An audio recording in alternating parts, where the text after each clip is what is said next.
入超市買餸，價錢清晰，燈光又靚，啲菜同熟食擺得光鮮亮麗，好容易令人心喐喐，想掃貨。好多朋友都覺得大超市有規模，應該會乾淨有規矩，其實未必。講到食品安全，最驚嘅唔係貴唔貴，而係你睇唔到嗰啲處理細節、處理工序、存放溫度、清潔衛生、員工手套口罩有冇換、器具有冇分生熟。任何一環做漏，面頭睇幾企理都可能暗藏風險。今日我數清超市入邊5大最易中伏嘅菜餸，點解會污糟？點樣避？買咗返屋企又點樣處理先至穩陣？夠實用，唔花巧。先講清楚一個大前提，平米原罪，特價亦都唔代表一定有問題。真正要睇嘅係來源、標示、處理、保存同你自己返屋企之後嘅操作。只要守住幾個重點，唔使恐慌，都可以喺超市買得安心。好，入正題。第一樣，超市現成涼拌菜。呢類涼拌海帶、涼拌青瓜、涼拌藕片、什錦素拼盤，色水靚，開胃，仲標榜即食，對打工仔嚟講真係夠方便。不過方便背後通常有2個大風險。第一係原料新鮮度。唔少門店會用將要過期或者已經發黃變腍嘅菜，切細咗之後用重口味醬汁一拌，顧客食唔出新鮮同否。第二係交叉污染，砧板同刀具之前切過生肉生魚，如果冇用滾水或者消毒液徹底處理，細菌好易跳過去涼菜。再加埋調味重鹽、重糖、重辣油，短期食落口覺得好味，長期就對腸胃唔太友善。仲有一樣開放式展示嘅涼拌菜，客人選購時個公筷、公夾反覆掂，衛生風險再加一層。點避？最穩陣就係自己撈，青瓜、藕、海帶芽、木耳、洋蔥全都易處理。流動水洗乾淨，焯水20-30秒，攤凍後燶汁。自家燶汁用麻油、蒜蓉、蒜油、少量米醋同埋白芝麻，已經好食，唔需要成堆味精。時間管理方面，可以一次過處理2-3份，分盒雪凍，2日內食晒。要再穩陣啲，生熟器具分開，2塊砧板、2把刀，一套專切生料，一套只係處理熟食同即食，咁樣味道清爽，又唔怕刀板交叉污染。即睇現場，見到涼拌菜表面發黏、出水多，或者油層厚到反光，就唔好拎。聞到酸臊、怪味、酸味、尖銳抗鼻，都係警號。用公夾之前望一望，有冇客人掂過食物邊再放返入去，見到就果斷掉頭，唔好為咗幾蚊搏一鋪。第二樣，即餃肉餡、包餃子、整肉丸、煮肉醬。超市櫃台叫職員幫我即餃半斤瘦肉，聽起嚟好新鮮，但係風險位有3樣。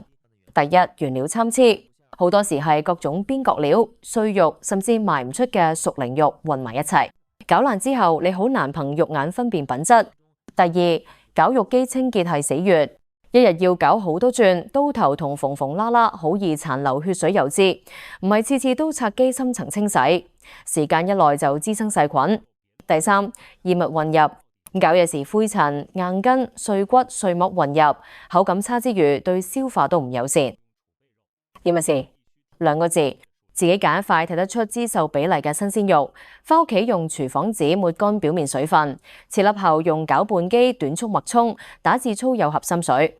想有口感啲就7粗3幼，想細滑做丸就打耐少少，但保持低溫，可以喺攪拌杯外圍墊一圈嘅冰袋，避免升溫出水。分裝儲存，攪完即刻分小份，平鋪冷凍。下一次用喺雪櫃慢慢解凍，唔好反覆解凍再結冰，咁樣最易變壞。去街市都係得法，請熟手檔主即場攪，眼見為實。記住問清用邊個位，可唔可以幫我換刀頭清潔先。第3樣，平價散裝火鍋丸、散裝丸類加工品，呢個真係免費送都唔要嘅級別，原因唔止一個。首先呢，配方以粉為主。唔少平價散裝丸肉含量好低，主體係澱粉、雞皮、肥油，再加增蛋劑、增稠劑、增味劑、色素、防腐劑，彈牙賞味唔代表真材實料。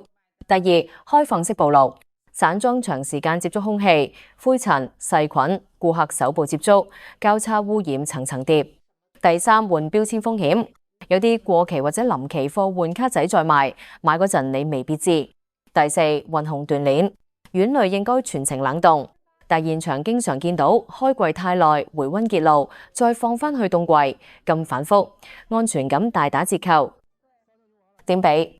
如果真係想食丸，認牌子、密封包裝、睇配料表，前幾位最好係魚肉、豬肉、牛肉，而唔係變性澱粉、大豆分離蛋白。顏色過分鮮豔，價錢低到唔合理，口感奇怪，彈到似橡筋，都唔好諗。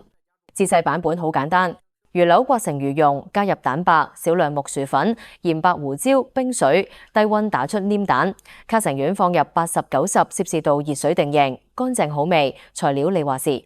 打邊爐想求方便，揀急凍密封原片海鮮同肉片，起碼來源清楚，處理簡單。第四樣，散裝醃製鹹菜、各式醬菜，呢啲嘢好送飯，長者同打工人都中意。但散裝最頭痕，幾個點你要記住。第一，來源不清，好多係小作坊出品，衛生許可、環境控制，用鹽用料未必達標。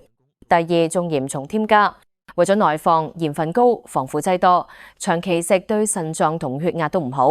有啲仲會用工業鹽之類劣質原料，風險更大。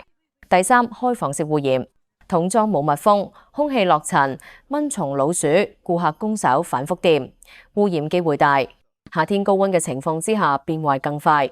第四，公用夾具，夾一夾落地下，再塞返去桶，呢啲畫面你唔係冇見過。點味先？有牌子、密封包裝、清晰批次先考慮。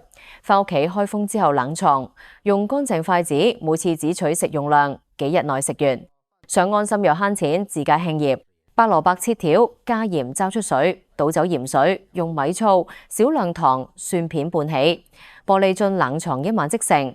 青瓜、柏列去籽，加蒜同辣椒圈，用鹽糖醋3:1:1調味，2-3個鐘已經入味，完全唔需要靠重防腐。第五樣，熟食滷味，每次行經熟食區，醬牛肉、老雞、老豬手、鴨翼香到流口水。問題點主要有4樣。第一，原料新鮮度，為咗成本，唔少店用急凍貨，甚至係長期雪藏貨，賣唔晒又再急凍，第二日再解凍賣，如此循環，細菌風險與品質流失齊齊上。第二，過度添加，為咗色澤靚，賣相紅當當，有啲會過量用色素保色劑，為咗掩蓋異味，加重香精增味劑。第三，溫控不當，熟食應保持60攝氏度以上保溫或者4攝氏度以下冷藏，但係好多時喺常溫擺成日，夜晚8-9點再貼減價，肚仔弱嘅朋友真係話唔掂。第四，切割衛生。同一把刀切生切熟，砧板冇即時清潔，切口位最易藏菌。點避？想食滷味有2個方向。第一，自己滷，買新鮮肉先生水去腥，再用上油、冰糖、八角、桂皮、蒜頭、薑片，小火長時間慢滷，食幾多切幾多，乾淨又實在。第二，如果真係要喺超市買，揀冷藏密封包裝，有清晰標示、有品牌背書嘅產品。避開開放式，避開顏色過分洪亮，避開離奇瓶。買返嚟聞切口，任何酸奇異味即棄，加熱一定要滾透，唔好只係焗暖。講完5大類，唔係要你以後都唔去超市，而係俾你實戰守則，幫你買得精，食得穩。下面呢幾段全部都係落地操作，你照住做就已經贏一大截。實戰守則1到10，標示現行，睇完整配料表、生產商、批次、保存條件同到期日。配料表越短越好，頭幾位最好都係真食材。見到複合添加、風味香精排得太前，慎重考慮。到期日仲剩幾耐？臨期貨唔係一定唔好，但即日食得晒先好買。係實戰守則2，遠離離奇低價。減價並唔代表危險，但低得唔合理就要問：點解會咁平？係清貨，定係斷鏈，抑或處理失當？寧願貴幾蚊，唔好賭運氣。記住話，平價唔等於福利，有時只係風險轉嫁。實戰守則3，生熟分開，器具分析。返屋企之後，2塊砧板，2把刀，紅色切生，白色切熟。加工完即洗即抹乾。抹布、海綿定期消毒或者更換。雪櫃內生下熟上，熟食加蓋密封。解凍用雪櫃慢解，唔好室溫浸水長時間。實戰守則4，加熱到位。熟食回溫要全熟滾透，湯汁翻滾最少1分鐘。微波爐加熱，中途翻動1次，確保受熱均勻。贈送第二日要唔要食，要就滾透先，唔要就唔好心軟，直接處理掉。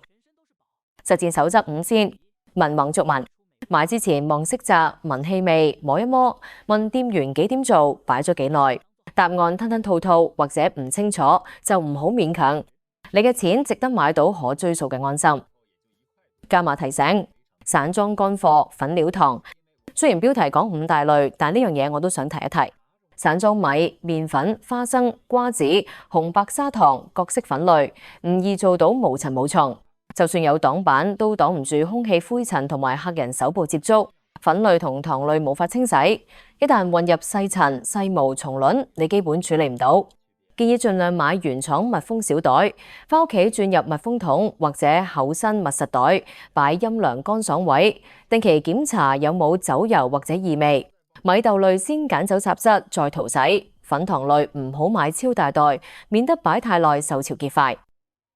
屋企自保4部曲：一、買少少，勤啲買，當日即食嘅嘢唔好囤。二、回家先分裝密封，雪櫃擺位生下熟上。3、食前清洗焯水加熱要到位。4、食後廚具清潔，即時做砧板刀具，定期消毒。雪櫃每月做1次大清潔。點解要咁麻煩？因為真正嘅食品安全唔只係商鋪責任，都包括我哋自己屋企嘅最後1公里。你識揀、識問、識處理，就算偶爾遇到監管盲點，都可以用你嘅知識補上。你唔一定要買最貴，但請買對嗰樣。你可以中意平價，但唔好被平價呃咗。下次再入超市，見到紅色標籤閃嚇閃嚇嘅限時特價位，不妨停多1秒，問下自己：呢樣嘢點解咁平？擺咗幾耐？我今晚食得晒未？呢3個問題，往往就可以幫你避開大部分坑。